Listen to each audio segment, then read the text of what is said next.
வணக்கம். ஆகாஷ்வாணி புதுச்சேரி செய்திச் சுருக்கம் வாசிப்பவர் நளினி. பிரதமர் திரு நரேந்திர மோடி கொல்கத்தாவில் உள்ள ஷியாமா பிரசாத் முகர்ஜி துறைமுகத்தில் சுயசார்பு திட்டத்தின் கீழ் உள்நாட்டிலேயே வடிவமைக்கப்பட்ட துனகிரி, சன்ஷோதக் மற்றும் அக்ரே ஆகிய 3 போர்க்கப்பல்களை இன்று நாட்டிற்கு அர்ப்பணித்து வைத்தார். 3 போர்க்கப்பல்களை ஒரே நேரத்தில் நாட்டுக்கு அர்ப்பணிப்பது இந்தியாவின் கடல்சார் திறன் மேம்பாட்டில் ஒரு முக்கிய மைல்கல்லாக அமையும் என்று பாதுகாப்புத்துறை அமைச்சர் திரு ராஜ்நாத் சிங் தெரிவித்துள்ளார். மேகாலயாவின் அப்பர் ஷில்லாங்கில் உள்ள கிழக்கு விமானப்படை தலைமையகத்தில் நடைபெற்ற 12வது சர்வதேச யோகா தின கொண்டாட்டங்களில் மத்திய பாதுகாப்புத்துறை அமைச்சர் திரு ராஜ்நாத் சிங் இன்று கலந்து கொண்டார். ஆரோக்கியமான முதுமைக்கான யோகா என்ற கருப்பொருளை கொண்ட இந்நிகழ்ச்சியில் பாதுகாப்புத்துறை அமைச்சருடன் மேகாலய முதலமைச்சர் திரு கான்ராட் கே சங்மா மற்றும் நூற்றுக்கணக்கான பங்கேற்பாளர்களும் கலந்து கொண்டனர். நீட் யூஜி மறுதேர்வை 22 லட்சம் மாணவர்கள் எழுதுவதாக மத்திய கல்வி அமைச்சர் திரு தர்மேந்திர பிரதான் தெரிவித்தார்.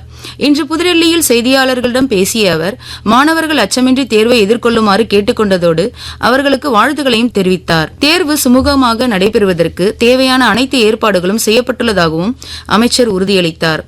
ஏனாமில் ஒய்எஸ்ஆர் மைதானத்தில் ஆயுஷ் துறை சார்பில் ஏனாம் பிராந்திய நிர்வாகி சிவராஜ் மீனா குத்துவிளக்கேற்றி யோகா தின நிகழ்ச்சியை தொடக்கி வைத்தார். யோகா பயிற்றுனர் துர்கா பிரசாத் யோகாசனங்களை செய்து காட்ட பங்கேற்பாளர்களும் அதை தொடர்ந்து செய்தனர். இயற்கை மருத்துவ நிபுணர் சந்திரலட்சுமி யோகாசனங்களின் முக்கியத்துவம் குறித்தும் விளக்கினார். சீனாவில் நடைபெற்ற உலகக்கோப்பை குத்துச்சண்டை போட்டியின் ஆடவர் 55 கிலோ எடைப்பிரிவில் இந்தியாவின் நிக்கில் வெண்கலப் பதக்கம் வென்றார். உலகக்கோப்பை மகளிர் 2020 கிரிக்கெட் போட்டியில் இந்தியா இன்று தென்னாப்பிரிக்காவை எதிர்கொள்கிறது. இப்போட்டி மான்செஸ்டரில் இன்று இரவு 7 மணிக்கு தொடங்குகிறது. இத்துடன் இந்த செய்திச் சுருக்கம் நிறைவு பெறுகிறது.